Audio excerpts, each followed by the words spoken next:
형들, 요즘 만년 2위 꼬리표 달고 다니던 그 회사 AMD를 관심있게 봐야 해. 이유는 AI 시장의 절대 강자 NVIDIA가 흔들리고 있거든. 오픈AI, 오라클 같은 빅테크들이 갑자기 AMD 칩을 대규모로 쓰겠다고 선언했었지? 당시 발표 당일 결과 AMD는 9.4% 폭등했고 엔비디아는 하락했어. 이건 그냥 주가 이벤트가 아니야. 그렇다면 잠깐 이 딜이 왜 이렇게 중요할까? 이거 단순 계약이 아니거든. AI 시장의 판 자체가 바뀌고 있다는 신호기 때문이야. 오늘은 왜 빅테크들이 AMD를 선택했는지, 이 변화가 삼성전자, SK하이닉스 같은 우리 기업들의 어떤 기회가 되는지 핵심을 두고 볼 필요가 있어. AMD 칩 실제로 얼마나 크게 쓸까? 먼저 팩트부터 보자. 오러컬은 3분기부터 AMD 최신 AI GPU MI450 시리즈 초기 5만 개, 이후에는 추가 확대하겠다고 했어. 그리고 오펀AI, 하반기부터 6기가와트 규모 AI 시설과 AMD 칩으로 구축하겠다고 했지. 더 나아가서 상장을 앞두고 있어. 이게 어떤 규모냐면 엔비디아 혼자서 감당 못할 정도로 AI 인프라 시장이 커졌다는 뜻이야. 여기 포인트는 엔비디아 락인의 한계라는 거야. 빅테크들이 AMD를 고른 가장 큰 이유는 바로 소프트웨어 생태계 때문이거든. 엔비디아의 쿠다 성능은 최강이지. 하지만 너무 폐쇄적이라는 문제가 있어. 한번 쿠다 쓰기 시작하면 다른 칩으로 갈아타기 거의 불가능에 가깝거든. 이른바 엔비디아 락인인 거지. 반면 AMD는 ROCm으로 오픈소스를 기반으로 해서 특정 회사에 묶이지 않아. 이게 왜 중요하냐면 국가 주도형 AI나 대형 공공 프로젝트에서는 독점과 같은 특정 기업 종속 구조를 정말 싫어하거든.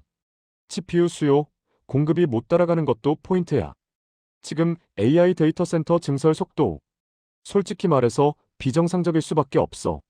AI GPU 수요는 연평균 26% 증가하고 있어. 하지만 GPU 공급은 15%밖에 되질 않아. 수요가 공급보다 거의 2배 빠른 상태라는 거지.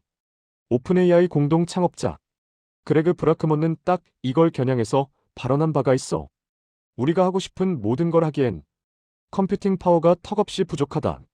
그래서 빅테크 입장에서는 엔비디아 하나에 올인하는 구조가 너무 위험해진 거지. 또 하나 봐야 될 건 오픈AI와 AMD 워런트 딜이야. 이 딜 구조가 진짜 기발해.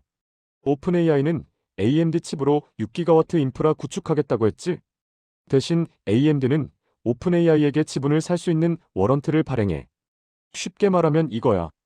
우리 칩 써줘. 우리가 잘 되면 너도 추주로 같이 먹자. 이게 왜 기존 생태계와 다르냐고.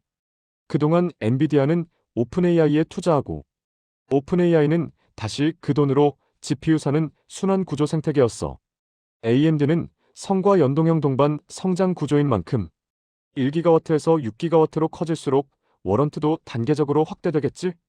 즉, 주가 목표 조건까지 포함했을 때 오픈AI와 AMD는 상호 간 단순 고객이 아니라 AMD 기업 가치 상승과 더불어 상호 간의 직접 이해관계를 갖게 된 거야. 추가적으로 국내 반도체에 열리는 기회도 커졌어. AMD 차세대 가속기 MI450가 나왔지? 여기에는 HBM사 탑재가 예정이야. 아직 공급사 미확정이지만 이 말은 즉슨 삼성전자와 SK하이닉스 둘에게 기회가 열려 있다는 거야.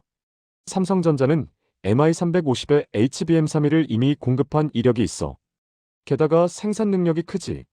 그래서 단기 안정성에 우위를 갖추고 있어.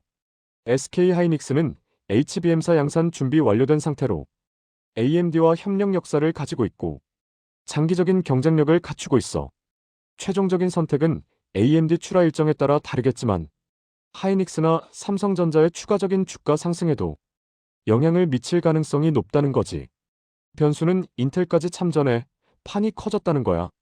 인텔도 AI 데이터 센터용 칩 크레센트 아일랜드를 공개했어. 하지만 인텔 전략은 조금 달라. 비싼 HBM 대신 LPDDR5X를 사용하겠다 했거든. 즉, 비용과 효율 강조한 전략으로 개방형 모듈 방식이라는 특징을 가지고 있어.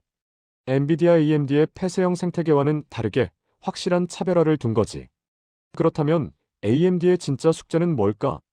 솔직히 말하면 하드웨어 경쟁력은 AMD가 이미 거의 따라왔다고 봐도 돼. 성능, 전력 효율, 가성비 전부 엔비디아에게 위협적인 수준이거든. 하지만 진짜 숙제는 소프트웨어야. 쿠다는 수십 년 쌓인 개발자 생태계가 있고 ROCm은 아직 안정성과 자동화 그리고 디버깅에서 부족하다는 평가가 많아. 같은 모델을 돌려도 결과가 미묘하게 다를 수 있다는 거지. 투자자 입장에서 중요한 질문은 이거야. 누가 이기냐가 아니라 판이 바뀌고 있느냐? 그렇다면 AMD 차트적으로는 어떨까? 고점선을 맞고 떨어지는 하락 과정에 있는 걸 볼 수 있어. 하지만 과연 이번에 바닥까지 우하향하는 움직임을 보여줄까? 가능성을 무시할 수는 없지만 난 아닐 가능성이 높다고 생각해. 첫 번째로 하락은 하고 있지만 상승하단 선을 깨지 않았다는 게 이유야. 당장의 하락을 점치기에는 무너지기보다는 응축하고 있다고 보여져. 그렇다면 거래량은 어떻게 형성되어 있는지 볼까? 단기 저항선 역할을 하는 금액대는 216부근인 걸 알 수 있어. 거래량 갭상 비어있는 곳의 범위는 182.73달러부터 210.39인 걸 알 수 있지? 무조건적으로 메우고 가야 한다는 법칙은 없지만 리스크 대응을 하기 위해서 저기까지 빠질 수 있다고 가정하고 대응하는 게 좋아. 1차 매수는 210.39, 2차 매수는 182.73에 할 것 같아. 비율은 1대1로 구성했고 단기적인 접근보다는 중장기 관점이기 때문에 나는 3차 매수로 사정도 비율을 148달러 정도의 추가 매수해서 평단가를 내릴 예정이야. 폭풍적인 상승이 올 수도 있지만 차트상 고점인 만큼 리스크 대응 잘해서 우리 모두 부자 되자.